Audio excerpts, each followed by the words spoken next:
ഈ കെ ശൈലജ ആരോഗ്യവകുപ്പ് മന്ത്രിസ്ഥാനം രാജിവെക്കണമെന്നാണ് KPCC അധ്യക്ഷൻ VM സുധീരൻ ഇന്ന് ആവശ്യപ്പെട്ടിരിക്കുന്നത്. ഇനിയിപ്പം UDF സമരത്തിൻ്റെ ഒരു മുഖ്യ മുദ്രാവാക്യം അതായിരിക്കുമോ? അങ്ങനെ അദ്ദേഹം അത് പറഞ്ഞതിൻ്റെ ഒരു കാരണമുണ്ട്. അദ്ദേഹം പറഞ്ഞത് തലവരിപ്പണം വാങ്ങുന്നില്ല എന്നാണ് ഇന്നലെ വരെ പറഞ്ഞത്. ഇന്ന് തലവരിപ്പണം വാങ്ങുമെന്ന് പറഞ്ഞു. അതുകൊണ്ട് ആ സ്ഥാനത്തിരിക്കാൻ അവർ യോഗ്യനല്ല എന്നാണ് അദ്ദേഹത്തിൻ്റെ അഭിപ്രായം പ്രസക്തമായ ഒന്നാണ്.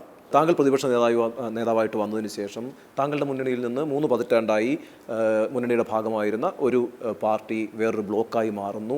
അംഗബലം പൊതുവെ കുറവാണ്. അതുപോലെ തന്നെ ഒരു മൂന്നാം ചേരി പുറത്ത് ശക്തമാകുന്നു. അവരാണ് ഇനി സഭയ്ക്ക് പുറത്ത് ക്രിയാത്മകമായ പ്രതിപക്ഷമാകാൻ പോകുന്നതെന്ന് BJP പ്രഖ്യാപിക്കുകയായിട്ട് റോഡ് മാപ്പ് തയ്യാറാക്കുകയും ചെയ്യുന്നു. ഏതെങ്കിലും തരത്തിലുള്ള ആശങ്കയുണ്ടോ താങ്കൾക്ക്? എന്താ ആശങ്ക? ആരെങ്കിലും പ്രഖ്യാപിച്ചതിൻ്റെ പേരിൽ കേരളത്തിലെ ജനങ്ങളങ്ങനെ മുഖ്യ പ്രതിപക്ഷമായിട്ട് ആരെങ്കിലും മാറാൻ പറ്റുമോ? കേരളത്തിലെ UDF മുഖ്യ പ്രതിപക്ഷമായിരിക്കുന്ന വർഷങ്ങളുടെ പാരമ്പര്യമുണ്ടതിന്. ലക്ഷക്കണക്കിന് 40% ജനങ്ങളുടെ പിന്തുണയുണ്ട്. ഞങ്ങൾക്കെന്തിനു പേടി? ഞങ്ങളാരും പേടിക്കാനാണ്? മാത്രവുമല്ല, ഞങ്ങളുടെ കൂടെ നിന്നുള്ള ഒരു കക്ഷി വിട്ടുപോയെന്നുള്ള മാണിസാറിൻ്റെ പാർട്ടി വിട്ടുപോയെന്നുള്ളത് ശരിയാണ്. പക്ഷെ അതൊന്നും UDFൻ്റെ പ്രവർത്തനത്തെ, UDFൻ്റെ സമരോത്സുകതയോ UDFൻ്റെ സമര പാരമ്പര്യങ്ങളെയോ ബാധിക്കാൻ പോകുന്നില്ല എന്നുള്ളത് നിസ്തർക്കമായ കാര്യം. അല്ല, UDFൻ്റെ ചെയർമാൻ എന്ന നിലയ്ക്ക് ആ സംവിധാനത്തെ കൂടുതൽ ശക്തമാക്കേണ്ട ഉത്തരവാദിത്വം താങ്കൾക്ക് വളരെ പ്രധാനമായുമുണ്ട്. ഇപ്പോൾ പ്രധാനമന്ത്രി നരേന്ദ്രമോദി വന്ന് കോഴിക്കോട്ട് ക്രൈസ്തവ സഭയിലെ ചില അധ്യക്ഷന്മാരുമായും പ്രമാണിമാരുമായും ഒക്കെ കൂടിക്കാഴ്ച നടത്തുകയൊക്കെ ഉണ്ടായിട്ടുണ്ട്. ക്രൈസ്തവ വിഭാഗത്തെ കൂടെ BJP മുന്നണിയിലേക്ക് കൊണ്ടുവരാനുള്ള ശക്തമായൊരു നീക്കം അവർ നടത്തുന്നൊരു സാഹചര്യത്തിൽ കേരള കോൺഗ്രസിനെ പോലൊരു പാർട്ടിയെ കൂട്ടത്തിലേക്ക് കൊണ്ടുവരാൻ തന്ത്രപരമായി തന്നെ താങ്കൾ മുൻകൈ എടുക്കണ്ടേ? അല്ല, കേരള കോൺഗ്രസ് എന്ന് പറയുന്ന ഒരു പാർട്ടിയെ മുന്നണിയിൽ നിന്ന് ഞങ്ങളാരും പറഞ്ഞു വിട്ടതല്ല. അവർ സ്വയം എടുത്തൊരു തീരുമാനമാണ്. ഞങ്ങൾ അവരെ ആരെയും വിമർശിക്കാനുമില്ല. അവർ പറഞ്ഞു പഞ്ചായത്ത് തിരഞ്ഞെടുപ്പിൽ ഒരുമിച്ചായിരുന്നു, ഒരുമിച്ച് വേണം, ഓക്കെ ആകാം. സഹകരണ സ്ഥാപനങ്ങൾ ഒരുമിച്ചാകാം. നിയമസഭയിൽ പ്രത്യേക ബ്ലോക്കായിട്ട് മാണിസാറിയിരിക്കുന്നു. പക്ഷേ ഞങ്ങൾ അവരുമായിട്ട് ഒരു അഭിപ്രായ വ്യത്യാസത്തിനുമില്ല. ഈ പ്രതിപക്ഷം ശക്തമാകണമെങ്കിൽ പ്രതിപക്ഷത്തിന് നേതൃത്വം കൊടുക്കുന്ന മുഖ്യ പ്രതിപക്ഷ പാർട്ടി വളരെ സജീവമാകണം. അത്തരത്തിലൊരു സജീവത കോൺഗ്രസിനുണ്ടോ? ഇപ്പോൾ അണികൾക്ക് തന്നെ ഒരു ആവേശമില്ലാത്ത സാഹചര്യം. നമ്മളിപ്പോൾ ചർച്ച ചെയ്യുന്ന സ്വാശ്രയവുമായി ബന്ധപ്പെട്ട വിഷയങ്ങളാണ്. മറ്റ് വിഷയങ്ങൾ നമുക്ക് പിന്നീടൊരു അവസരത്തിൽ ചർച്ച ചെയ്യാം. കേരളത്തിലെ കോൺഗ്രസ് ശക്തമാണ്.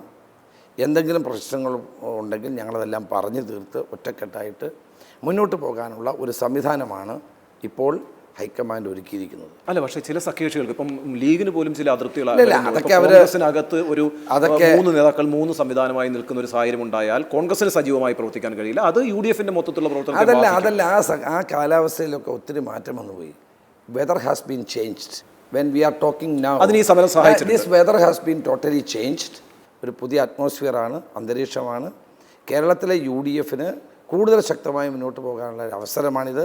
കേരളത്തിലെ ഇടതുപക്ഷ ഗവൺമെൻറ്റിൻ്റെ തെറ്റായ നയങ്ങൾക്കെതിരായും അവരുടെ സ്വച്ഛാധിപത്യ നടപടികൾക്കെതിരായും അതിശക്തമായ പോരാട്ടങ്ങളുമായി ഭാവിയിൽ മുന്നോട്ട് പോകും. ഈ സ്വാശ്രയ വിഷയത്തിന് പുറത്ത് ഒരു പ്രധാനപ്പെട്ട വിഷയം കൂടിയുണ്ട്. അത് ഇപ്പോഴും മാധ്യമങ്ങൾക്ക് കോടതികളിൽ നിലനിൽക്കുന്ന വിലക്കാണ്. ഏറ്റവും ഇപ്പോൾ ഇന്നുപോലും മാധ്യമ പ്രവർത്തകർക്ക് നേരെ അഭിഭാഷകരുടെ ഭീഷണി ഉണ്ടായിട്ടുണ്ട്. ഇത്തരം ഒരു സാഹചര്യത്തെ പ്രതിപക്ഷ നേതാവ് എങ്ങനെയാണ് കാണുന്നത്?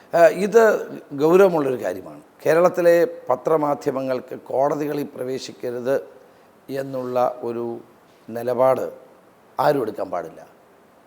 അത് തെറ്റായ നടപടിയാണ്.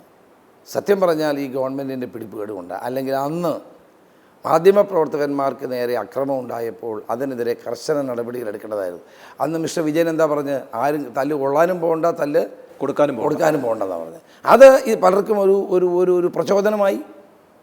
മുഖ്യമന്ത്രി പറയുന്നൊരു വാക്ക് പലർക്കും പ്രചോദനമാണ്. വാർത്താമാധ്യമങ്ങളാണ് ജനങ്ങളെ കാര്യങ്ങൾ അറിയിക്കുന്നത്. അപ്പോൾ പരോക്ഷമായൊരു പിന്തുണയുണ്ട് താങ്കൾക്ക് എന്ന്, സർക്കാരിൽ നിന്നൊരു പിന്തുണയുണ്ട് എന്നൊരു തോന്നൽ അദ്ദേഹത്തിന്. ഇപ്പോൾ തോന്നലിൻ്റെ ഒരു കാലമാണല്ലോ.